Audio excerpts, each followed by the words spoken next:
नमस्कार दोस्तों, मैं हूं आपका काउंसलर दोस्त रामचंद्र चौहान और आप देख रहे हैं मेरा यूट्यूब चैनल रेडसन। दोस्तों, आज जिस टॉपिक को लेके हम बात करेंगे वो टॉपिक है एसेक्सुअल। वास्तव में एसेक्सुअल होता क्या है? ऐसे युवक युवतियां जिनकी उम्र 18 साल से लेके 30 साल की उम्र के बीच में है और उन्होंने अभी तक किसी से शारीरिक संबंध स्थापित नहीं किया, उसे एसेक्सुअल कहा जाता है। प्रायः ऐसे बहुत सारे लोग जो है देखने में आ जाते हैं कि जो है आके कहते हैं कि मैंने अभी तक सेक्स नहीं, लेकिन हमें और आपको विश्वास करना पड़ेगा। विश्वास इसलिए करना पड़ेगा क्योंकि अभी भी हमारे इस समाज में 10 से 15% लोग इस तरीके के हैं कि जो अभी भी, भाई संख्या परसेंटेज की हो सकता है कि बढ़ सकती है, लेकिन मानना पड़ेगा अभी भी ऐसे लोग हैं जिन्होंने अभी दूसरे किसी पराई स्त्री या पराई मर्द के साथ संबंध नहीं बनाया। अब कारण क्या है इसका? सवाल लाजमी है। अगर वर्तमान समय में देखा जाए तो भविष्य एक ऐसा बिंदु है जिसपे इसमें एक कारण ये भी है कि घर में बहुत ज़्यादा बच्चों को साफ सफाई सिखाना भी इसका एक कारण बनता है, क्योंकि कहीं पे भी थोड़ा सा भी डस्ट आ जाता है या धूल होती है, गंदगी होती है, तो बच्चे जो है उससे घृणा करने लगते हैं। एक प्रकार से उसको देखकर मन में एक आत्मग्लानि का अनुभव करते हैं। यही चीज़ें जाके बाद में बहुत बड़ी परेशानी का सबब खड़ा कर देती हैं। और देखा गया कि ऐसे जो युवक और युवतियां होती हैं उनके घर के वातावरण को भी देखा गया है, ज़्यादा अनुशासन वाला होता है। अनुशासन वाला कहा जाए तो बहुत ज़्यादा अनुशासन वाला होता है। किसी भी कार्य को करते हैं वो लोग तो ये गंदी बात है, किसी गंदे लोग करते हैं, इस तरीके की बातें भी देखने में सामने आती हैं। लेकिन वहीं एक कारण और भी होता है, धार्मिक प्रवृत्ति वाले। धार्मिक प्रवृत्ति से हमारा मतलब है कि ऐसे लोग ज़्यादा धर्म को ज़्यादा तवज्जो देते हैं। कहा जाए तो हमारे धर्म में ये नहीं कहा गया है, वो नहीं कहा गया है, ऐसा नहीं कहा गया है, ऐसा करोगे तो पाप मिलेगा, वैसा करोगे तो पाप मिलेगा। इस तरीके के भी लोग हैं हमारे समाज में। तो ज़्यादा पाप पुण्य पे इन चीज़ों को उतार देते हैं। हम ऐसा करेंगे तो पाप मिलेगा, भगवान पाप देंगे। इस तरीके की संकुचित मानसिकता जिसको हम कह सकते हैं, को सामाजिक डर भी रहता है।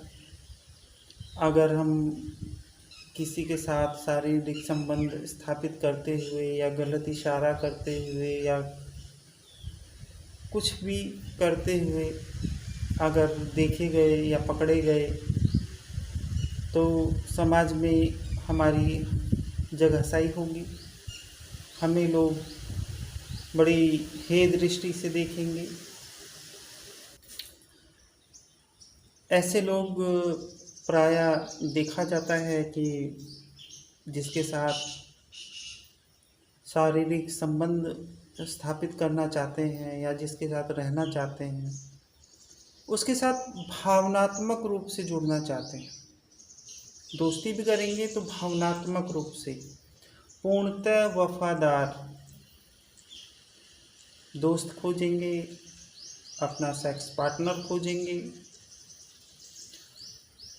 वो इन सब चीज़ों में थोड़ी सी भी कोताही नहीं बरतते हैं। एक बात और, ऐसे युवक युवतियाँ सोचते हैं कि कोई आके हमें प्रपोज करे और स्वयं कभी पहल नहीं करते हैं और पहल करने की उम्मीद दूसरे ही पार्टनर से रखते हैं कि वो जो है आके मुझे प्रपोज करे, तब जाके हम उनका प्रपोजल एक्सेप्ट करेंगे, वो भी उसको परखने के बाद। ये भी एक कारण है। और ऐसे ही इंतज़ार में उम्र निकल जाती है, समय निकल जाता है, वो किसी को प्रपोज नहीं कर पाते। ऐसे व्यक्तियों की पहचान हम कैसे करें या उनमें क्या कमी होती है? कमी तो कुछ नहीं होती है, लेकिन जो भी है वो हम बता रहे हैं आपको। ऐसे लोग भावुक होते हैं, धार्मिक होते हैं, अपनी इच्छा किसी पर जाहिर नहीं करते हैं, सेक्स, शादी, लव आदि विषय पे संकुचित रहते हैं, जवाब उनका संकुचित सा ही होता है, ज़्यादा खुलकर किसी से बात नहीं करते हैं, सामाजिक डर इन्हें हमेशा बना रहता है, उच्च और आदर्श जीवन जीने के ये ज़्यादा तमन्ना रखते हैं और प्रयास करते हैं कि हम ऐसा कार्य करें कि किसी को कोई ठेस न पहुँचे, कोई आहत न हो।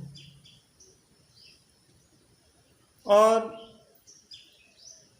ऐसे लोगों को जो होते हैं, ऐसे लोग जिन्हें ये लोग पसंद करते हैं, उन्हें जिनका व्यवहार इनको अच्छा लगता है, उनका ये बहुत ज़्यादा सम्मान करते हैं, आदर करते हैं। इनके अपने ही नियम, कायदे, कानून होते हैं, इनके अपने बनाए हुए वसूल होते हैं, जिन वसूलों पे ये चलते हैं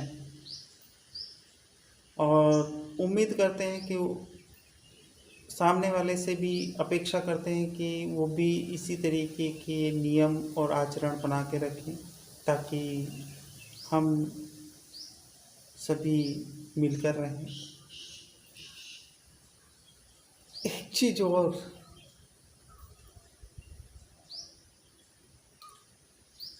ऐसे व्यक्ति दूसरों के शरीर से निकलने वाले स्राव जैसे थूक, पसीना, शारीरिक गंध, दुर्गंध आदि से इनको घृणा होती है और उससे दूर भागते हैं।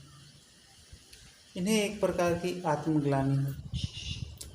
उम्मीद है दोस्तों एसेक्सुअल से संबंधित कुछ बातें आपको पता चली होंगी जो अति महत्वपूर्ण थी। मैंने बहुत सारे डाउट्स क्लियर करने की कोशिश की, लेकिन हो सकता है कि कुछ डाउट छूट गए हों, तो उन विषय पे अगर कोई क्वेरी हो या कोई जानकारी लेनी हो तो आप मुझे ईमेल कर सकते हैं या फिर आप मुझे कमेंट बॉक्स में कमेंट कर सकते हैं।